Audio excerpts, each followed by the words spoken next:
Hey everyone, welcome back. In this video I'm gonna test this bridge tweezers, which is helpful for measuring the resistance, inductance, capacitance and diodes. But generally on automotive application I use this one more often for checking the resistance, because generally there are some occasions that you need to measure the resistance, and using the multimeter for that purpose is not going to be really easy, because at the same time you need to reach to that component and hold the multimeter probes steady. Sometimes it's going to be a little difficult, specifically when you are doing a job on your own. That's why I use this tweezers meter sometimes when I want to check resistance. So today I'm going to check this one on this car for a couple of different applications. I will start by checking the resistance on the CAN bus. I'll show you a couple of examples here on the engine. When I check the resistance with this one, I'm going to check it with the multimeter as well to see how accurate this one is. And at the end of this video, we're going to use this one to take some measurements on the ABS electronic board to see how effective this one is on the electronic board. This one is mostly designed to be used on electronic boards. It's more effective on the electronic boards, but we are trying to see how we can use this one for automotive diagnostic application.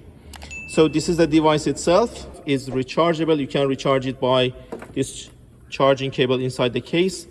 And this is the brand, just in case if you're interested. You can find a link for this product in this video's description.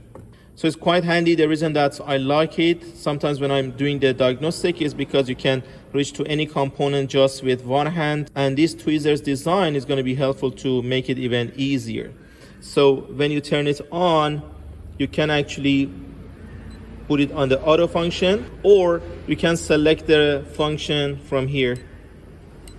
All right, just like these for resistance, capacitance, inductance, and when you're checking the diode as well. I'm going to put it on the resistance, and that's it. You can turn on and off the device from here, and you can scroll between the functions by this one. This one is actually for scrolling and for selecting the functions. Let's go for starting the first test on the CAN bus to see how we can use this one for checking the CAN bus resistance and how effective this one is going to be.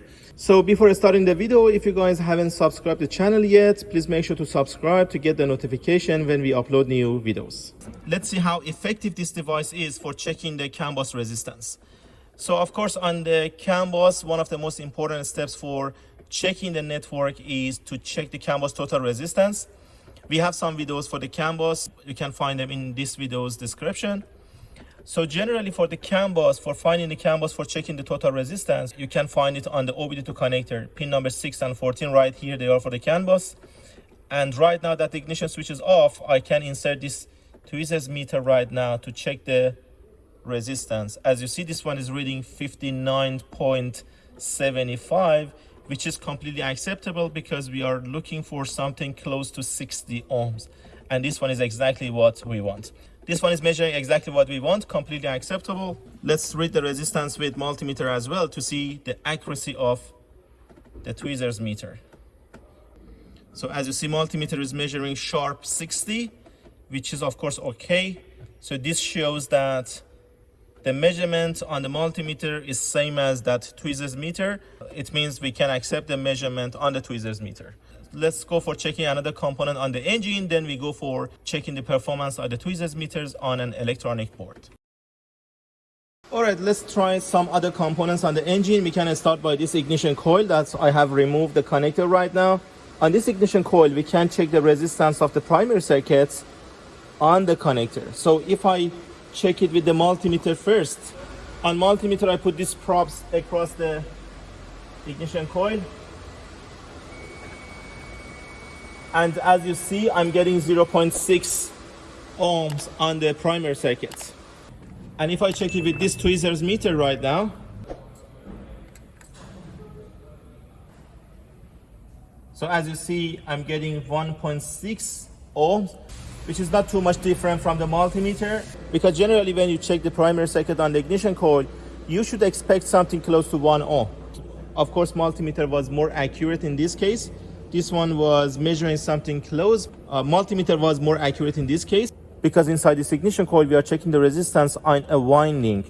So that's why multimeter was more accurate. But the resistance that we were measuring on this one was not representing any fault on the ignition coil as well. But as I said, this one is designed to check the resistance more on the resistors itself or on electronic boards. So it responded very well on the CAN bus. The resistance on this one is not that different from multimeter as well. Let's go for trying it on ABS control unit to see how it works on ABS electronic board to measure the resistance on some components. Let's try this bridge tweezers on the ABS module. So as you see, I have this ABS module right here. So I have already pulled it apart.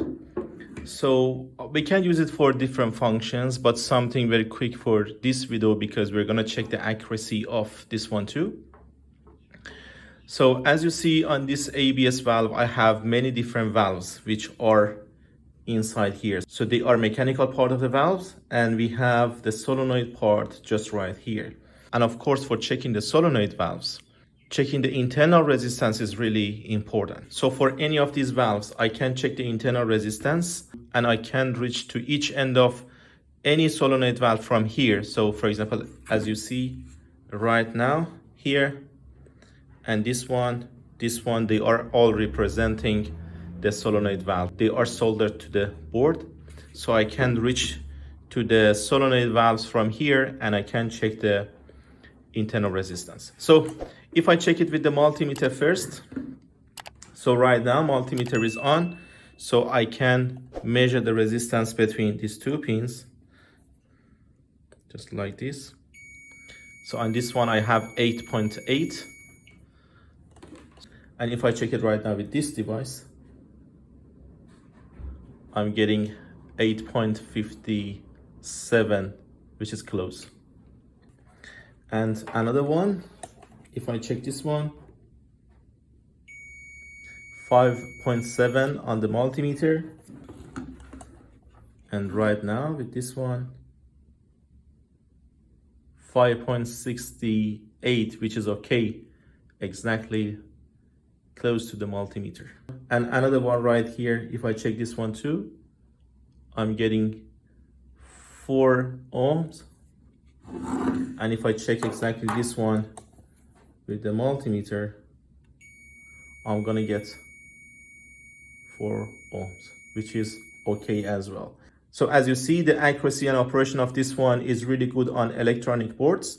And the reason that I like this device is because I can use it for fast troubleshooting. So the good thing about this one is you can measure all the components very quickly, and you don't even need to worry about a bad connection between multimeter probes and the component, because you can feel it right here by touching each pins. And sometimes on some components that are really hard to reach to, and you cannot manage the multimeter and use both hands at the same time to do the troubleshooting, this one is going to be really helpful to reach to that part and check the resistance, for example.